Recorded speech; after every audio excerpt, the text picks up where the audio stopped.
अस्सलाम वालेकुम। SM news के साथ मैं हूं मुकद्दर रज़ा।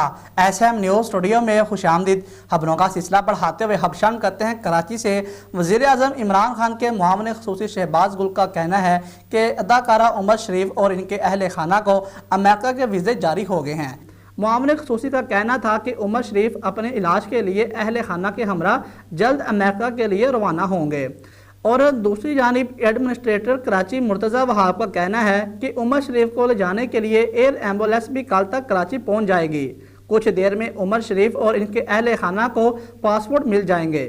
आपको एक अहम खबर से आगाह करें कि कराची में एक निजी स्कूल की इंतजामिया ने फीस अदा ना करने पर बच्चे के सामने वालिद को मुबैना तौर पर तशद्दुद का निशाना बना डाला।